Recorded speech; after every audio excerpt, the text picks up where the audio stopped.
«Дом на колесах». Маршрут проходит в условиях бездорожья и отсутствия мест размещения сервиса.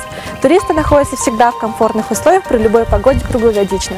2 машины высокой проходимости на базе КАМАЗ «Сайгак». Первая машина категории D – автобус. Кухня, душ, кондиционер, 3 системы отопления, дизельный генератор, громкая связь, телевизор, 16 посадочных мест. Вторая машина дом, в нем также расположены душ, кондиционер, туалет, 3 системы отопления, дизельный генератор, кемпинговая мебель, встроенный шатер и газовая плита.